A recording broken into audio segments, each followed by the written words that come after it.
Hi everybody, and welcome to Tuesday, the downhill side of it, and that's not a bad place to be. Some folks are going to see the upper 40s for nighttime lows. It's hard not to say that without cracking a smile. It's nice. I mean, that's a little chilly, mind you, certainly. For the most of us, I think nighttime lows tonight will be in the low 50s, but we're talking about 4 degrees separating us from 52 to 48, and that's kind of the range that a lot of folks are going to be in. Those in the valleys and similar locations will indeed get in on some chillier air, the likes of which, well, we haven't seen since a few seasons ago. We'll talk about that in your updated forecast in just a few moments, and how it's also been updated to include a little few showers a little earlier into your weekend than what I'd hoped for today. It's still a very slight chance, still a few days away. I'm still hopeful that, well, I know that we're going to have a beautiful week, I think, throughout the rest of your work week at the very, very least, and the weekend's not going to be a bad thing altogether weather-wise, but a few tweaks to be made. We've got updates and all sorts of other information, all kind of a few reports still in the works. Bear with me. We'll be getting that to you forthcoming in just a few moments. For Disease Control and Prevention says that the survival rate for a timeline of 5 years of colon cancer in the United States is a very, very impressive 90%. But that's only when it is found and then treated and diagnosed early. Statistics also, they say, show that screenings are different between different social classes, if you will. Among the poor, there's not as many screenings. Black men and people who are said to be with lower education levels obtained also do not have the same screening rates as potentially others, and those are significant factors. The governor of Kentucky, however, today says that nearly 9,500 people die from cancer in our state annually, and that is the most of any state, and this is what's so alarming and troublesome, any state in the entire country. Now, so forth that the governor has set a goal of reducing cancer rates by at least 10% between now and 2019. Throughout many efforts, one main effort will be to increase the number of people who are screened for colon, lung, as well as breast cancer and possibly others. In order to see that happen, Governor Beshear today has announced a multi-million-dollar effort funded federally over the course of the next several years to see that those tests are done. $2.6 million in federal grants over the course of 5 years to try to get folks in parts of Appalachian, Kentucky, Louisville, and possibly elsewhere screened at least for colon cancer in an effort to help combat that. But 95 people passing away from cancer in Kentucky every year, and we have the highest rate in the country, and that is alarming and cause for, as the governor has done, action. A woman from Pike County is now charged with the charges after, she's now facing charges after a 2014 crash that claimed the life in Floyd County. A grand jury has met and has now indicted Sheena Dotson. These indictment charges coming in the past several days. She was said to be under the influence in October of last year. Her vehicle crossed the center line and then collided with another vehicle driven by Mr. Ronnie Mullins, who died in that collision. She is now indicted officially on charges of second-degree assault, DUI, and murder.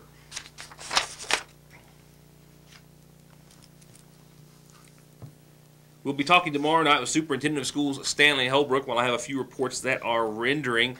We'll be getting some more information as time didn't allow Thursday night of last week, but as I did refer to on Friday's program, the McGoffin County Board of Education struggled with the idea and made all efforts to not raise taxes for the school district. They did so by maintaining the same tax rate that was held by the McGoffin County schools the year before. I spoke with Holbrook earlier today. He said they were in a meeting seeing where they could try to make some potential cuts to offset a, not cut, but a stay that they put in place, that the board put in place in regards to property tax rates over the course of their last meeting. During the meeting, when it came time to set the property tax rate for the McGoffin County School Taxing District, Ray Helton made a motion to take 2% from the tax rate that was in place last year, which stood at 47.7 cents per $100 of valuation.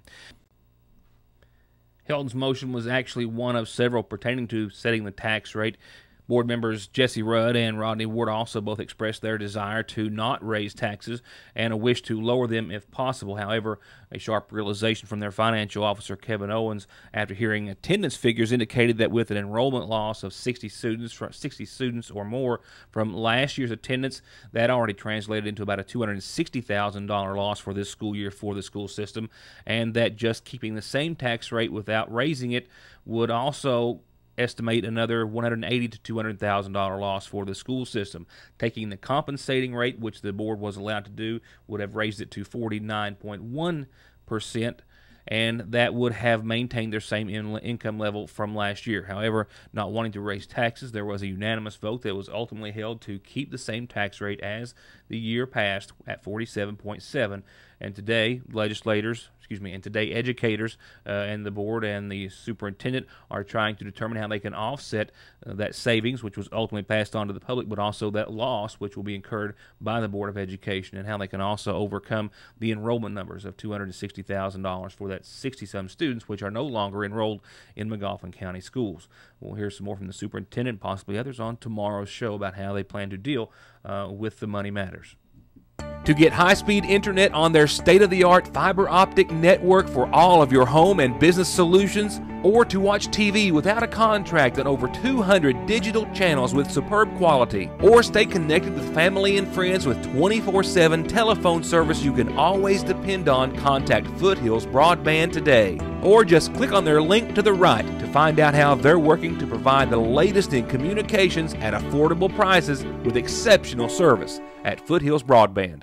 Court documents indicate that District Judge Dennis Prater in McGoffin County has directed that charges be bound over to a grand jury, charges that were leveled against a young man accused of sexual abuse and other crimes in the Ramey Park just days ago.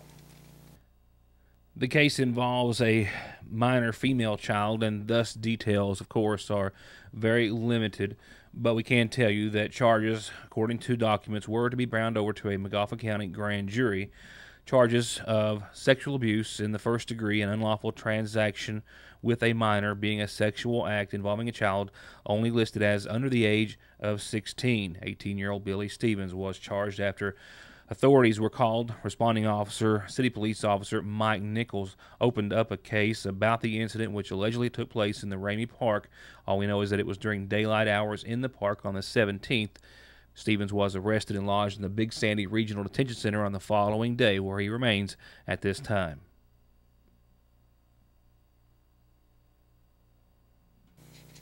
Still more headlines in the works right now. I know I've got birthdays, I've got reminders, and I've got other announcements, all per tonight's McGoffin Farm Bureau community calendar. Remember, you can contact your local agent, Doug Green, at 349-2416. With that, we'll start off with a birthday wish. See this young fella? This is Dominic. And from a whole lot of family and friends with a whole lot of love from Dad and Mom and Lexi and Dakota, help me say happy birthday to Dominic Perkins. Ready? 1, 2, 3. Happy birthday, Dominic Perkins. A happy 11th birthday today with a whole lot of love from a whole lot of folks I just mentioned and a whole lot more. Happy birthday to you. A reminder about volunteer trainings still going on for a couple of days here in McGoffin County. This is for anyone who wants to volunteer at any of the schools throughout the school year during volunteer days or special events or other times that are arranged by the school staff. And you can attend either one of these remaining trainings to go to any volunteer session at any school. They're just making them accessible as possible. So they have a training tomorrow at Sagersville Grade School at 1 o'clock. They have another one at North McGoffin Elementary on Thursday at 1 o'clock. And remember, parents can attend a training at any of the location, and it gets you qualified in order to volunteer throughout the school year for the various mentioned functions that I just said. So Sagersville Grade School tomorrow at 1, North McGoffin Elementary Thursday at 1. It's going to be here before you know it. I'm talking about Heritage Days and Labor Day, and for all the little ones who are going to be signed up for the pageants, that is up to 12 years of age, well, they're taking sign-ups. this Saturday from 10 to 1 at the Montgomery County Historical Center. It's $20 per entry, boys and girls up to 12 years of age, and the last day of sign-ups will be the following Monday, the 31st, from 4:30 to 6, also at the Historical Society building. The Middle Fork Volunteer Fire Department has set forth an annual horse show. Their first annual one is going to be held September the 5th. That's coming up in a couple of weeks on Saturday at 6 o'clock. Now, it's going to be located on Liberty Road down past the Ford dealership in West Liberty. You go to the mile marker 3, and then the park is on the left side of the road. Give you some good directions. That's good directions. I'll give you a better description because I kind of messed them up there. But nevertheless, you got a couple of weeks to get there. Great food and a great cash payback, and come out and support a great fire department. That's the Middle Fork Fire Department, their horse show, the 5th of September. If you have any questions, you can call Rick and a baby in Deaton, 349-3835. If you have a calendar announcement, birthday, anniversary, or otherwise, call me or drop it off phone, fax, mail, email, Facebook, however you can get it to me. I'll tell everyone about it, and glad to do so.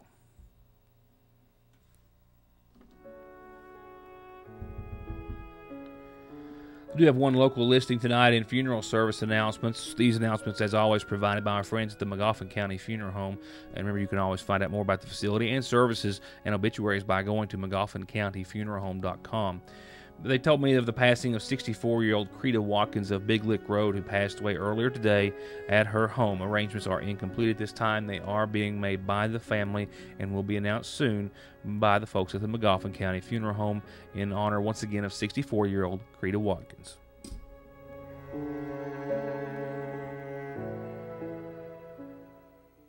To get high-speed internet on their state-of-the-art fiber optic network for all of your home and business solutions, or to watch TV without a contract on over 200 digital channels with superb quality, or stay connected with family and friends with 24/7 telephone service you can always depend on, contact Foothills Broadband today. Or just click on their link to the right to find out how they're working to provide the latest in communications at affordable prices with exceptional service at Foothills Broadband.